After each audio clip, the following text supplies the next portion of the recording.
সুপ্রিয় দর্শক, স্বাগত জানাচ্ছি নাগরিকের নিয়মিত আয়োজন ডিসকাশনে। ইসলামী ব্যাংক বাংলাদেশ নিবেদিত এই অনুষ্ঠানে আমরা ব্যবসা বাণিজ্য অর্থনীতি নিয়ে আলাপ করি, আর আপনাদের সঙ্গে আছি আমি সাইদ আরমান। প্রিয় দর্শক, একটি প্রবাদে বলা হয়, মার্কিন যুক্তরাষ্ট্র যদি হাঁচি দেয় পুরো বিশ্ব সর্দি জ্বরে আক্রান্ত হয়। বিশ্বের বৃহত্তম অর্থনীতির এই দেশটি সারা বিশ্বের কোনো নীতি বদল করলে পুরো বিশ্বজুড়ে একটি উত্তাল পরিস্থিতি তৈরি হয়।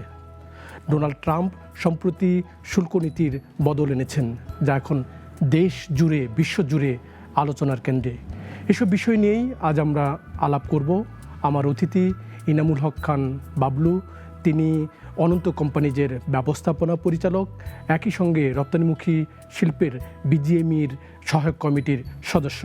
ইনামুল হক খান বাবলু, আপনাকে স্বাগত জানাচ্ছি, কৃতজ্ঞতা আমাকে সময় দেওয়ার জন্য। একটু আলোচনাটা একটু এভাবে শুরু করতে চাই। আপনি যেহেতু অনেক দিন রপ্তানিমুখী শিল্পের সঙ্গে জড়িত, আবার বিজিএমইর নেতৃত্বেও বিভিন্ন সময় ছিলেন, একটু যুক্তরাষ্ট্রের সঙ্গে বাংলাদেশের বাণিজ্যিক অংশীদারটা আপনার বয়ানে একটু আসলে শুরুতে একটু জানতে চাই। যুক্তরাষ্ট্রের সাথে আমাদের তো single destination, that is the biggest destination. আমরা জানি যে একটা সিঙ্গেল কান্ট্রি হিসাবে যুক্তরাষ্ট্র আমাদের সবচেয়ে বড় ডেস্টিনেশন। তো এখানে আমরা আসলে কখনো এই বিপর্যয়, এটা আসলে আমরা কেন, পুরো পৃথিবীর কেউ ভাবে নাই যে আসলে যখন ট্রাম্প ইলেক্টেড হইলো, সে যখন প্রথম কথাগুলো বললো যে সে ট্যারিফ সে ইম্পোজ করবে, কিন্তু আমরা we thought it is probably একটা থ্রেট, এটা একটা ফাঁকা বলি, কিন্তু সে যে সত্যি করবে আমি এটা করে ফেলছে এবং এফেক্টিভ হয়ে গেছে, এটা কিন্তু আমরা কখনো ভাবি নাই।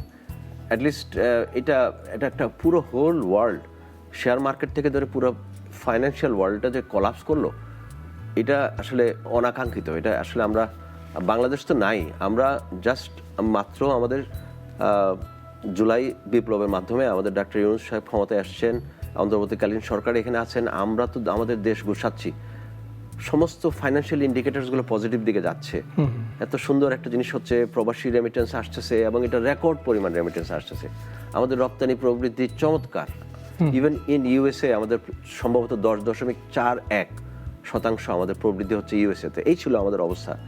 এদিকে আমাদের অন্যান্য সমস্ত জায়গা থেকে আমরা গুছায় আসছি, আমাদের ইভেন যে স্টোলেন মানি সেগুলোও কিন্তু ফিরে আসা শুরু করছে। সমস্ত অর্থনৈতিক indicators are very good, export বৃদ্ধি হচ্ছে। হঠাৎ করে এই জিনিসটা ঘটলো, এটা কিন্তু আমাদের দেশের জন্য এটা একটা মারাত্মক একটা বিপর্যয় বয়ে আনতে পারে যদি আমরা এটাকে সুন্দরভাবে ট্যাকেল করতে না পারি। সুন্দরভাবে ট্যাকেল করা মানে কি, মানে হচ্ছে এটার আমরা চাচ্ছি না যে আমেরিকা কিন্তু আমাদের বায়ার। আমি কখনো কিন্তু আমেরিকা কি করবে আমি তাকে কখনো দোষারোপ করবো না। আমি বাই বিজনেসের কতগুলো এথিক্স আছে, আমি চাই যে আমেরিকাকে আমি সন্তুষ্ট রেখে আমি আমার ব্যবসা পরিচালনা করব। সেই সূত্রে আমি কখনো আমেরিকার অ্যাগেনস্টে যুদ্ধে যাব না। যে কাজটা চীন করতেছে, ইউরোপিয়ান ইউনিয়ন করতেছে, কানাডা, মেক্সিকো ওরা করতেছে পাল্টা শুল্ক আরোপ। এই পাল্টা শুল্ক আরোপটা পুরো পরিস্থিতিকে আরো ঘোলাটে করে দিচ্ছে।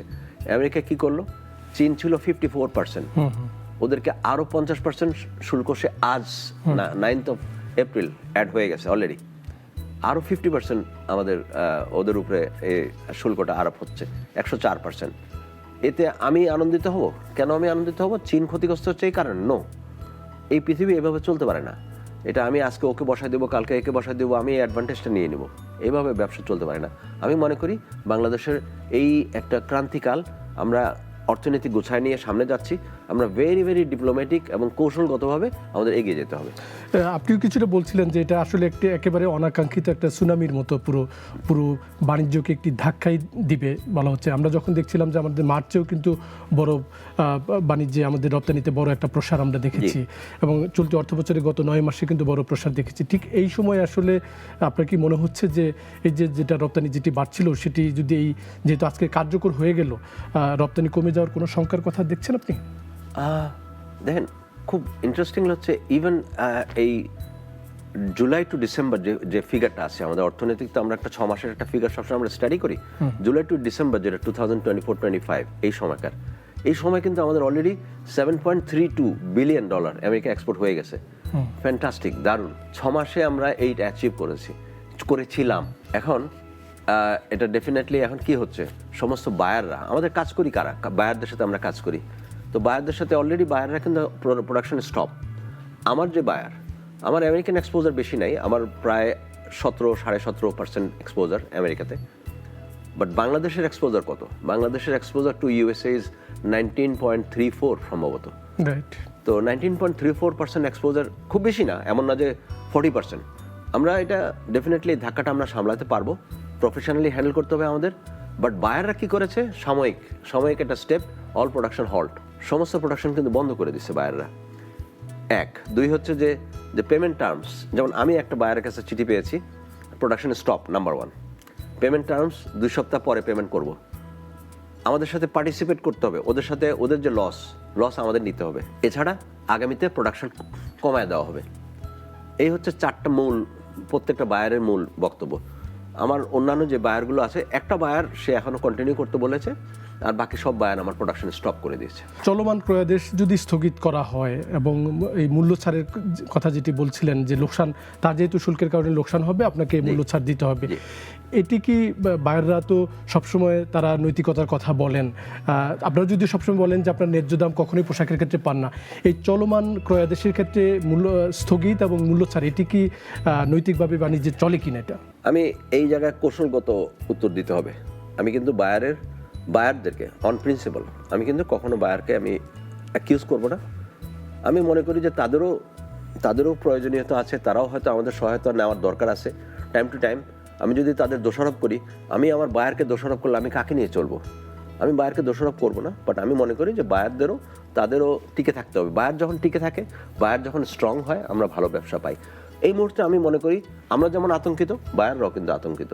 দুটো জিনিস আছে, আমাদের ব্যবসা যেমন একটা অনিশ্চয়তার মধ্যে চলে গেল, বায়ারও তার ব্যবসা অনিশ্চয়তা চলে গেছে। সো সে প্রাথমিক কিছু সেফটি মেজার্স নিচ্ছে। আমি মনে করি যে বায়ার তার সেফটি মেজার্স নিচ্ছে, আমরা আমাদের সেফটি মেজার্স নিব। এবং আমি মনে করি ডক্টর ইউনুস এ পর্যন্ত, আমাদের যে প্রধান উপদেষ্টা, উনি এ পর্যন্ত যে কয়টা মিরাকল দেখিয়েছেন বিভিন্ন নেগোসিয়েশনে, বিভিন্ন দেশের সাথে যে কাজগুলো করেছেন, স্পেশালি আমাদের আবুধাবি বা দুবাই, ইউনাইটেড আরব এমিরেটস, সেখানে যে বন্দি যে মুক্তি করে দিয়েছেন একটা স্টেটমেন্ট, একটা টেলিফোন কলের মাধ্যমে, ঠিক তেমনিভাবে উনি কিন্তু আমাদের প্রতিশ্রুতি দিয়েছেন যে উনি he will take up the matter and direct American প্রশাসনের সাথে কথা বলবেন। উনি একটা চিঠি অলরেডি আমেরিকা পাঠিয়েছেন, এবং ওই চিঠিতে উনি বলেছেন যে উনি 3 মাস সময় চেয়েছেন আমেরিকার কাছে, যে আমরা এই 3 মাসের মধ্যে আমরা আমাদের সমস্ত সমস্যা নিরসন করব। এবং আমাদের কিছু প্রতিশ্রুতি আছে, আমরা আমেরিকা থেকে আমাদের যে ব্যবসার যে একটা, যেমন আমরা 8.2 বিলিয়ন এক্সপোর্ট করি আমেরিকাতে, আর 1.95 বিলিয়ন ইম্পোর্ট করি।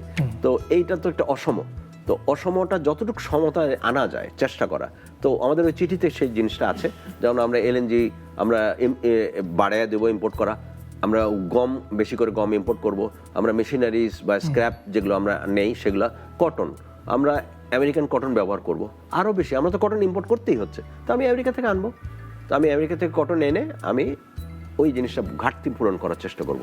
না, আপনি তুলার কথা বলছিলেন যে আমেরিকার থেকে তো আমরা তুলা আনি, কিন্তু মানে আমেরিকা থেকে যদি তুলা আমদানিটা বাড়াই, কিন্তু ওই তুলা দিয়ে তো অন্য দেশের যে গন্তব্যের যে আমরা পণ্য উৎপাদন করি, ওই একই তুলার একই মান দিয়ে তো সম্ভব হতে পারে না। সো এটা বাড়ানোর কি সুযোগ আছে খুব বেশি? এখানে কিছু কস্টিং এর ব্যাপারও আছে, যে আমেরিকান তুলার কস্ট কত, আজারবাইজানের তুলার কস্ট কত, দেন অন্যান্য দেশের থেকে আমরা যে সোর্সিং করি কস্ট কত, সবকিছু আসলে মিক্স করে। কিন্তু আমার যেখানে ডাইরেক্টলি ব্যবসা, আমি যদি আমেরিকান তুলা ইম্পোর্ট করি, বাড়ায় দিই, এবং এতে যদি আমার ব্যবসার প্রসার ঘটে, আমেরিকাতে এক্সপোর্ট বাড়ে, আমার তো এটাই বুদ্ধিমানের কাজ হবে। তুলা তো আমার ইম্পোর্ট করতে হচ্ছে, তাহলে কিছু 2-4 সেন্ট এদিক ওদিক কিছু হবে, বাট আমার আমেরিকান তুলা যদি আমি বাড়িয়ে দিই ইম্পোর্টটা, আমি বলি না যে সমস্ত তুলা আমি আমেরিকা থেকে আনবো, বাট আমি তুলার পরিমাণটা বাড়ায় দেবো, আমি এলএনজির পরিমাণটা বাড়ায় দেবো। আমি এলএনজি আমার আনতে হচ্ছে অ্যাজ ইট ইজ, সো আমি আমেরিকা থেকে LNG, America is the biggest LNG exporting country, so ওদিকে আমি বাড়ায় দেবো, আমি মোর অ্যান্ড মোর গম আনবো আমেরিকা থেকে। তো it makes lot of sense. এখন যেটি বলা হচ্ছে যে এই যে ন্যূনতম 10% উপরে 50% বেশি শুল্ক বাড়ালো ডোনাল্ড ট্রাম্প, এটি তো তাদের দেশে একটা মূল্যস্ফীতি তৈরি করবে আলটিমেটলি। তো এই মূল্যস্ফীতি যদি বাড়ে, আমরা যদিও লো এন্ডের প্রোডাক্ট বেশি সরবরাহ করি, যে আবার একক গন্তব্য যেহেতু দেশ হিসেবে আমেরিকা বড় বাজার আমাদের, আপনার কি মনে হয় যে আমেরিকার বাজার এমনিতেও একটু কিছুটা আপনাদের জন্য সীমিত হয়ে পড়বে? আমেরিকাতে ইনফ্লেশন একেবারে ডেফিনেটলি ইনফ্লেশন বাড়বে যদি এইটা যেই ঘোষিত যে শুল্ক আরোপ, এটা যদি অ্যাকচুয়ালি সত্যিকারভাবে এফেক্টিভ হয়। আমি যেটা জানি বা যেটা শুনলাম, যে president Trump already he wants to negotiate and he will negotiate, 50টা দেশের সাথে উনি নেগোশিয়েট করবেন বলে দিচ্ছেন। তার মানে কি, এই জিনিসটা কিন্তু পুরোপুরি আমরা যেটা জানি, আমরা এই কয়দিন ধরে যেটা জানি, চায়নার সাথে আমেরিকা একটা নীতিগত তাদের কিছু মতপার্থক্য আছে। তারা কিন্তু চায়নার সাথে ওই মতপার্থক্যর কারণে চায়নার উপরে বিভিন্ন রকম শুল্ক বা অন্যান্য প্রতিবন্ধক সৃষ্টি করে, নন ট্যারিফ ব্যারিয়ার দিয়ে ওরা চায়নাকে তারা হিট করতে চাচ্ছে। At the same time China তাদেরকে হিট করতে চাচ্ছে। আমরা কিন্তু বাই প্রোডাক্ট, আমরা কিন্তু হঠাৎ করে ঢুকে গেলাম এই খেলাতে, আমরা কিন্তু এখানে কোনোভাবে ছিলাম না। এই কারণে আমি মনে করি এন্ড অফ দ্য ডে আমরা যখন নেগোসিয়েশন যাব, আমরা Pakistan, Bangladesh, India, Cambodia, Vietnam, আমি ভিয়েতনামে অনেক শুল্ক আরোপ হয়েছে, আমি সেই সুযোগটা নেব, আমি কিন্তু এভাবে কথা বলতেছি না। আমি মনে করি যে যেটা ন্যায্য সেটাই হওয়া উচিত। আমি ভিয়েতনাম, ক্যাম্বোডিয়াতে অনেক বেশি, কেন বেশি হবে, কেন আমাদেরটা কম হবে, কেন আমাদেরটা বেশি হবে? সবার একটা ন্যায্য অংশ হিসাবে আমাদের কাজটা হবে। একটা নীতিগতভাবে আমরা সবাই কিন্তু একটা প্ল্যাটফর্মে আসবো। আমি মনে করি যে American government will come to senses and they will come to a proper solution, আমি মনে করি। আপনি যদিও বলছিলেন যে শুল্কে একটি ন্যায্যতা থাকুক সারা বিশ্বেই আমেরিকার, কিন্তু আমরা দেখছি যে পাকিস্তানে এবং ভারতে যে পরিমাণ বেড়েছে, বাংলাদেশে তার থেকে বেশি, কিন্তু একটা প্রতিযোগিতা তো থাকে সরবরাহকারীদের মধ্যে। তো এখানে কি আপনারা একটু আলটিমেটলি একটু পিছিয়ে পড়বেন কিনা প্রতিযোগিতায়? প্রথম কথা হচ্ছে যে এই যে রেশিওগুলো দেওয়া হচ্ছে, এই যে পার্সেন্টেজ আমাদের দেওয়া হলো, এটা আসলে 10 থেকে 54%, ম্যাক্সিমাম 54 আর 10, এর মাঝে আমাদের সবার অবস্থান। এটা কিন্তু কোনো বৈজ্ঞানিক কোনো ফর্মুলা ইউজ করা হয় নাই। ঠান্ডা মাথায় কেউ যদি চিন্তা করে, বা তার mathematics zero, there is no mathematics over here. মানে কোন ফর্মুলা যে অ্যাপ্লাই, আমরা জানি কোন ফর্মুলা অ্যাপ্লাই করা হয়েছে, বাট কেন করা হয়েছে আমরা জানি না। এবং এটা কি যৌক্তিক কিনা, বা এটা আমার এত ওর এত ওর এত, এটা আসলে it makes no sense at all. তো আমার আমেরিকার সাথে আমাদের একটা বাণিজ্য বৈষম্য আছে, এই কারণে আমি প্যানালাইজ হলাম। হ্যাঁ, মানে আমি এত পার্সেন্ট প্যানালাইজ হবো কেন, আমার এত। কিন্তু যেসব দেশে আমেরিকা তাদের থেকে ইম্পোর্ট করে কম, এক্সপোর্ট করে সেই দেশে বেশি, তাকেও কিন্তু প্যানালাইজ করা হচ্ছে। এই জন্য আসলে মেইন সমস্যা হচ্ছে আমেরিকা তার নিজস্ব সমস্যা আছে, তাদের সিরিয়াস একটা ক্রাইসিস, তারা লোন আছে, তাদের $34 ট্রিলিয়ন লোন আমেরিকাতে আছে। তো তারা সম্ভবত এই লোনটা কমানোর জন্য তারা ওয়ার্ল্ড ওয়াইড একটা ট্যারিফের উপরে একটা গবেষণা করে দেখছে যে এটা করলে তাদের গ্র্যাজুয়ালি তারা লোনটা কমাইতে পারবে। Probably it is a greater গোল হচ্ছে সেটার কারণে এখন চায়নাকে ধরলো, এরপর আমাদেরকে ধরলো, কিন্তু সবাইকে ফ্ল্যাট 10%, কিন্তু পুরো পৃথিবী সবার 112টা দেশে সম্ভবত 10% করেছে, আর বাকিরা আমরা সবাই, মানে সব দেশই হচ্ছে মিনিমাম 10%। তার মানে এটা আমেরিকার একটা পলিসি। এখন কথা হচ্ছে প্রতিযোগিতা। Yes, definitely there is going to be a প্রতিযোগিতা। এখন there are products also. India যেমন নিটে অনেক অ্যাডভান্টেজ আছে, সো এমনিতেই ওদের যদি 10% আমাদের থেকে কম হয় ট্যারিফ, যদি এই অবস্থা যদি চলে, তাহলে তারা ডেফিনেটলি নিটে তারা they will be taking advantage. কিন্তু ওভেনে তারা কিন্তু অত ভালো না। India is not very good in ওভেনে আবার পাকিস্তান ভালো। পাকিস্তানের ওয়াশিং ক্যাপাসিটি খুব ভালো। ওয়াশিংয়ে ইন্ডিয়া ভেরি পুয়ার ওয়াশিংয়ে, বিকজ ওভেন গার্মেন্টস মানে এটা ওয়াশ করতে হয়, ওয়াশ করার জায়গায় ইন্ডিয়া অত not that good. At the same time India is also cotton based. ইন্ডিয়াতে কটনের ওদের স্ট্রেংথ অনেক বেশি, প্লাস নিটের স্ট্রেংথ ইন্ডিয়াতে বেশি। আবার ভিয়েতনাম ওরা ম্যানমেড ফাইবার করে, ভিয়েতনাম, ক্যাম্বোডিয়া এবং চায়না, ওরা ম্যানমেড ফাইবার। ওয়ার্ল্ড ব্যবসা তো আপনি জানেন কিনা জানি না, যে 70% কিন্তু MMF এর ব্যবসা হয়, 30% কিন্তু কটন। আর আমাদের বাংলাদেশ কিন্তু উল্টোটা, আমরা 70% কটন করি আর 30% সিনথেটিক প্রোডাক্ট করি। ইনফ্যাক্ট আর প্রপোর্শনটা সম্ভবত আর একটু বেশি হবে। তো আমাদের এখন যেটা ঘটতে পারে, আমাদের ইন্ডিয়া কিছু ব্যবসা গ্র্যাব করবে, পাকিস্তান কিছু ব্যবসা গ্র্যাব করবে, ডেফিনেটলি একটু হায়ার অ্যাডভান্টেজ।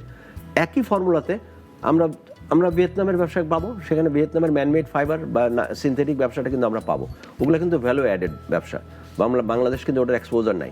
এই সুযোগ কিন্তু আমাদের তৈরি হচ্ছে, যদি আমরা সত্যি আমরা সেই জায়গায় যেতে চাই, ম্যানমেড ফাইবারের প্রোডাক্টে যেতে চাই, it's a fantastic advantage for Bangladesh. আমরা কিন্তু এই সুযোগটা পেয়ে যাচ্ছি। আমরা তখন ভিয়েতনাম, চায়না এবং ক্যাম্বোডিয়া থেকে আমরা ওই প্রোডাক্টগুলো আমরা পেতে পারি।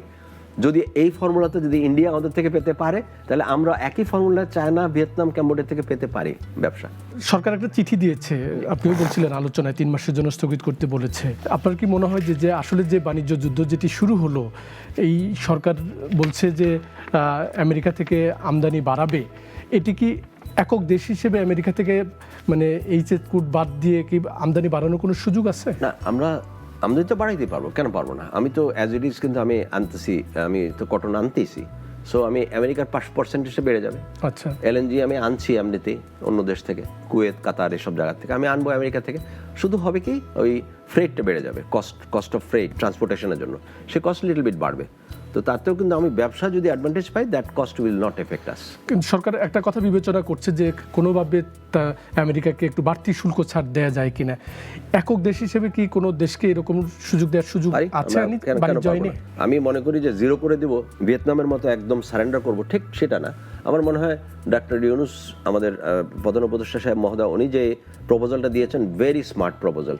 3 মাস সময় নিয়েছি, পাগলামি করার কোনো দরকার নেই। এই 3 মাসের মধ্যে ঠান্ডা মাথায় আমরা কোন জায়গায় কতটুকু ট্যারিফ করব, ও আমরা আমাদের যে ট্যারিফটা আমেরিকান পণ্যের উপর করব, সেটা আমরা একটা যৌক্তিক জায়গায় নিয়ে যাব, যার সাথে আমাদের এক্সপোর্টের সাথে কানেক্টেড থাকবে। হ্যাঁ, ইম্পোর্টটা যেন আমি যখন আমেরিকা এক্সপোর্ট করতেছি, তেমনিভাবে আমি আমেরিকা থেকে ইম্পোর্ট করব। তো 3 মাস সময় যদি আমি সত্যি হাতে পাই, 3 মাস না হোক 2 মাস যদি সময় দেয়, ওয়ান্ডারফুল টাইম। এর মাঝে কিন্তু আমরা আমাদের গুছাই নেব। আমরা গুছাই নিয়ে আমরা ঠিক তেমনিভাবে আমাদের এক এক করে আমাদের সমস্যাগুলো হাইলাইট করব এবং আমরা ট্যারিফ নির্ধারণ করব। ভেরি ইজি, ইটস নট ইয়া। আর আমেরিকার থেকে আমরা যেগুলো ইম্পোর্ট করি, কটন তো এমনিতেই তেমন কোনো ডিউটি নেই, ভেরি মিনিমাল, তেমন কোনো ইস্যু নেই। এলএনজি বা অন্যান্য প্রোডাক্ট এমন কোনো ইস্যু নেই। ইভেন যদি এখন অস্ত্রশস্ত্র আমেরিকা থেকে ইম্পোর্ট করে, এটার সাথে জনগণের কোনো সমস্যা নেই। এটা গভর্নমেন্ট টু গভর্নমেন্ট। যদি আমরা তো অস্ত্র কিনি, ইন এনি কেস আমরা অস্ত্র কিনি, তাহলে ওই অংশটা আমরা আমেরিকা থেকে কিনবো। তাহলে আমেরিকার যে ব্যবসা, যে আমাদের যে বাণিজ্য, যে একটা মিলে না, আমরা অনেক বেশি এক্সপোর্ট করি আমেরিকাতে। তো সেই কারণে আমেরিকা একটু ক্ষুব্ধ থাকতেই পারে যে এত বড় একটা গ্যাপ আছে আমেরিকার সাথে আমাদের, প্রায় $6 বিলিয়ন গ্যাপ আছে। তো ওই গ্যাপটা যদি আমরা যতটুকু কমায় নিয়ে আসতে পারি, আই এম শিওর আমাদের আমেরিকান গভর্নমেন্ট আমাদের প্রতি সদয় দৃষ্টি দিবেন। আমি এটা মনে করি যে আমরা আগামী কয়েকদিনের মধ্যে আমাদের সমস্যার সমাধান হয়ে যাবে। এটা তো যেটি বলছিলাম যে মনে হচ্ছে যে ট্রাম্প এই শুল্কটাকে একটি অস্ত্র হিসেবে ব্যবহার করছে পুরো বিশ্বেই। তো বাংলাদেশ তো আসলে কখনোই লক্ষ্য তার ছিল তেমনটি বলা যাবে না, কিন্তু বাংলাদেশ যদি আলটিমেটলি আক্রান্ত হয়, এবং যেটি বলছিলেন যে তার অর্থনীতি সে পুনর্গঠন করতে চায় এই প্রক্রিয়ার মধ্যে, কিন্তু অনেকেই তো বলছে যে আমেরিকার অর্থনীতিও এই প্রক্রিয়ার মধ্য দিয়ে কিছুটা নতুন করে ঝুঁকিতে পড়বে। আপনার কি মনে হয়? আমেরিকার অর্থনীতি এমনিতেই ঝুঁকিতে আছে, তারা দে আর ইন সিরিয়াস ট্রাবল এমনিতেই। ওরা যদি এটা ট্রাবল থেকে বেরিয়ে আসার জন্য একটা গ্রেটার মাস্টার প্ল্যান করে, আমার কোনো আপত্তি নেই। একটা দেশ তার মাস্টার প্ল্যান করতেই পারে, এটাতে এবং তার স্বাধীনতা আছে, সে কিন্তু ট্যারিফ আরোপ করতে পারে, বাট নট লাইক দিস। এই পাগলামি করে না। Everything has to be. এখন world trade organisation, WTO, where is world trade organisation? ওরা তো নাই, ওদের কোনো বক্তব্য নাই। They cease to exist.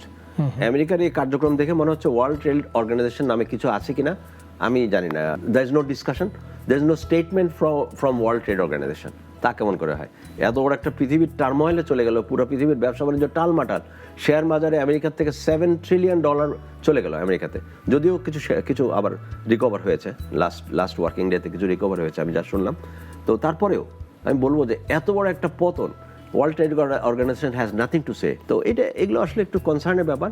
R American economy is in trouble, and ওরা এখন ট্রাবল থেকে বেরোয়ার জন্য এই যে যুদ্ধ বলতেছে, এটা আসলে কারোর সাথে যুদ্ধ না, আমেরিকা তার নিজের সাথে যুদ্ধ করতেছে।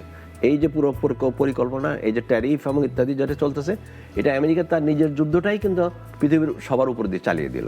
ইউরোপীয় ইউনিয়ন বলছে তারা পাল্টা পদক্ষেপ নেবে। ফ্রান্সের প্রেসিডেন্ট বলেছে যে তার বিনিয়োগকারীদের বলেছে যে নতুন করে যাতে আমেরিকায় তারা কোনো বিনিয়োগ চিন্তা না করে।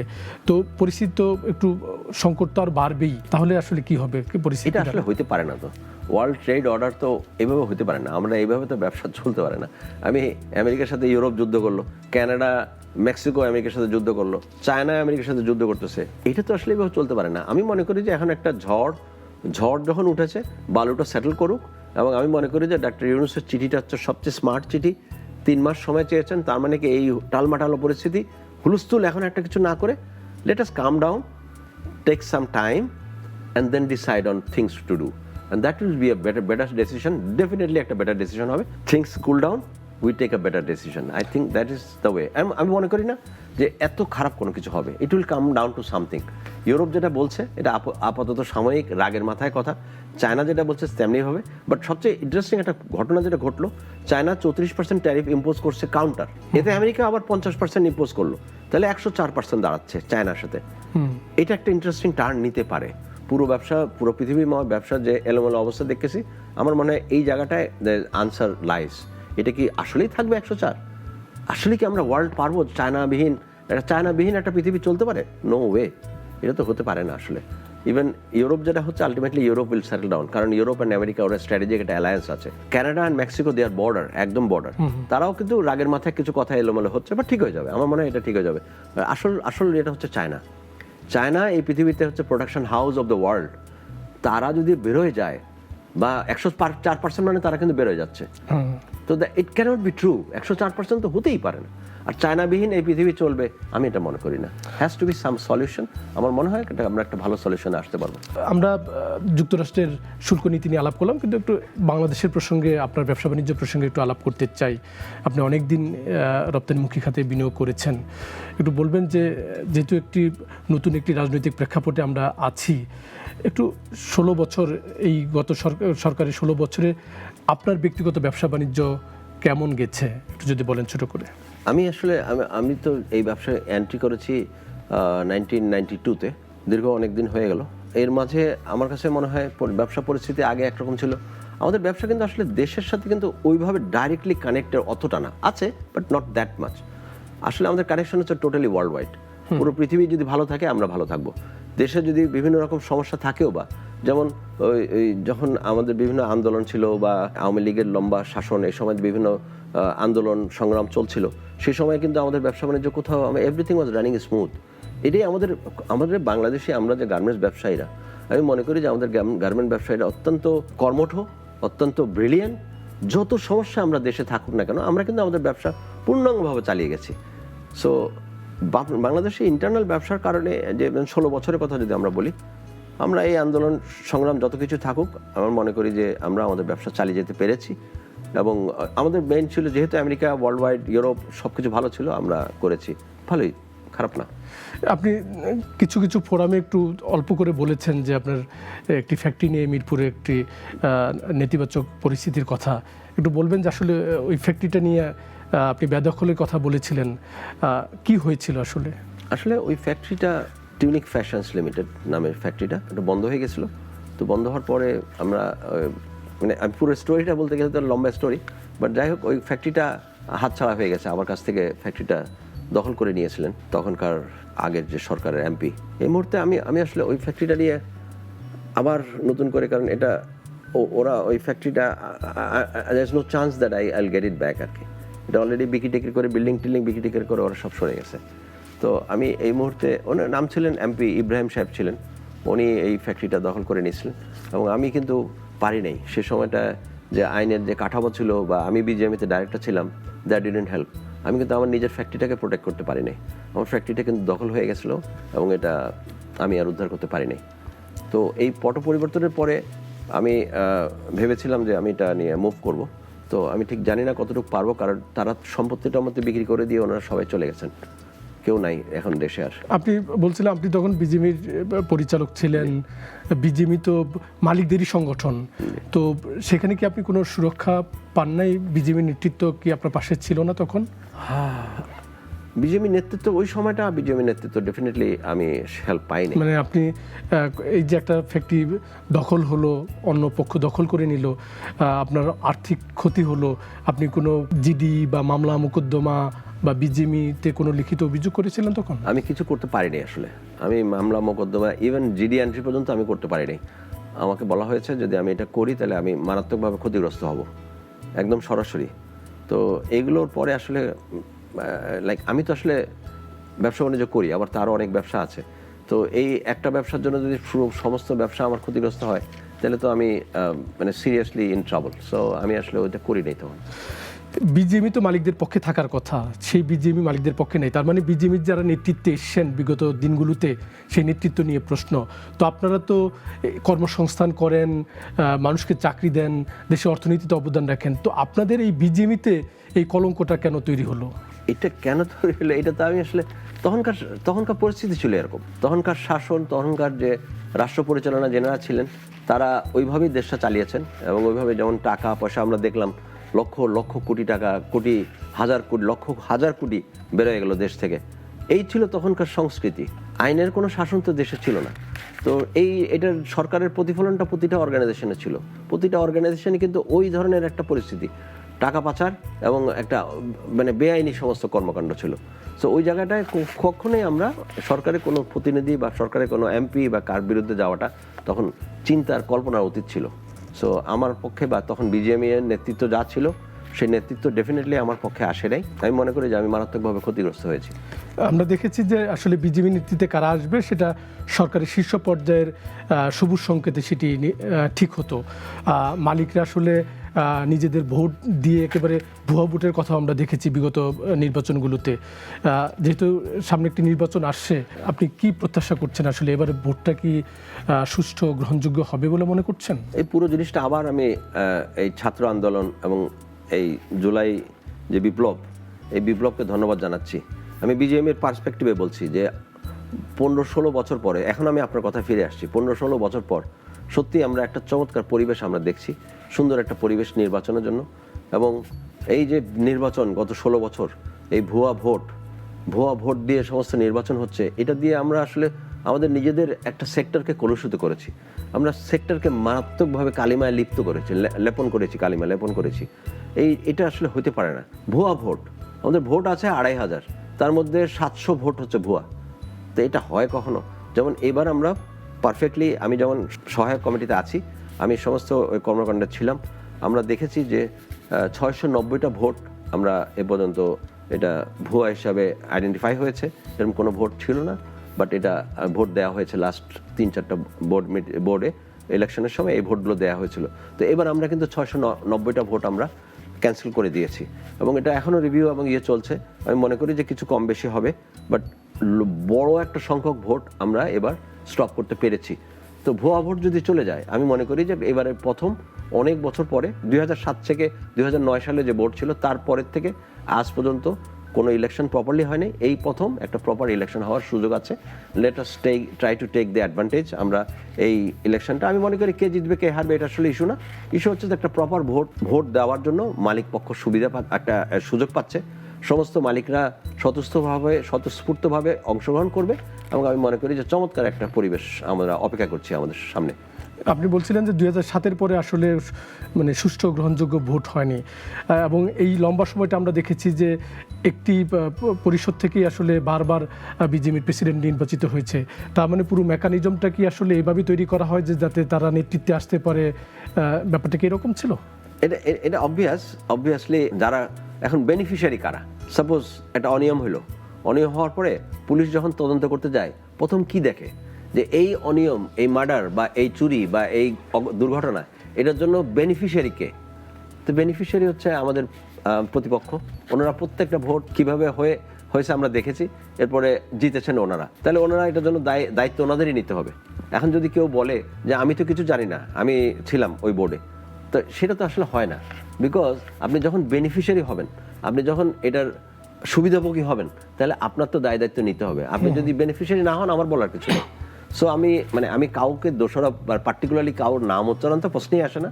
আমি মনে করি যে আমরা সবাই যদি সাদা মনে আমরা চিন্তা করি কে দোষী কে নির্দোষ, এটা আমরা খুব সহজে বের করে ফেলতে পারবো।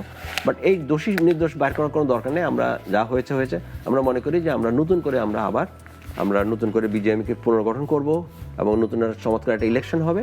আমি মনে করি আমরা সবাই মিলে একসঙ্গে, সব পার্টি মিলে আমরা একসঙ্গে, ইলেকশনের পরে আমরা সবাই মিলে আমরা আমাদের সেক্টরকে পুনর্গঠন করব এবং সামনে যে বড় একটা চ্যালেঞ্জ আমাদের, election is not a major thing হচ্ছে আমাদের ব্যবসা। এই যে ট্যারিফ, এই যে ইউরোপের চ্যালেঞ্জ, আমেরিকার চ্যালেঞ্জ, নতুন বাজার। 10 বছর আগে আমাদের একটা চমৎকার সিদ্ধান্ত হয়েছিল নতুন বাজার সন্ধান করা। এখন কিন্তু আবার নতুন বাজার সন্ধান করার টাইম আসছে, কারণ আমরা আমেরিকার উপর নির্ভরশীলতা কমাতে হবে। আমরা আবার পুরো পৃথিবীতে যাবো। এইটা হচ্ছে আমাদের ব্যবসার কৌশল নির্ধারণ করা, ভালো কাজ করা, এইটাই দিকে আমাদের যেতে হবে। That is the point where we must proceed. কারণ আমরা নিজেরা ধাক্কাধাক্কি করা, এটা আসলে এই ইলেকশন আসবে আমরা হয়তো করব, কিছু ফান হবে, কিছু দুষ্টামি হবে, এগুলো হবে। বাট এখন প্রপারলি একটা ইলেকশন হবে, এরপরে আমরা কিন্তু আমাদের আসল চ্যালেঞ্জ যেটা ব্যবসা, সেই ব্যবসার দিকে আমাদের মনোনিবেশ করতে হবে। আপনাকে অনেক কৃতজ্ঞতা আমাকে সময় দেওয়ার জন্য। আপনাকেও ধন্যবাদ। নাগরিক টিভি এবং আমাদের দর্শক শ্রোতা সবাই যারা জড়িত ছিলেন এতক্ষণ, ওদের সবাইকে ধন্যবাদ। প্রিয় দর্শক, ডিসকাশন এই পর্ব এখানে শেষ করছি। অতিথি যেটি বললেন যে মার্কিন যুক্তরাষ্ট্র যে বাড়তি শুল্ক আরোপ করেছে এটি যাতে নমনীয় হয় এর জন্য আসলে কূটনৈতিক তৎপরতা চালাতে হবে বাংলাদেশকে। আমরাও তেমনটি প্রত্যাশা করি। সবাই নিরাপদে থাকবেন, সুস্থ থাকবেন।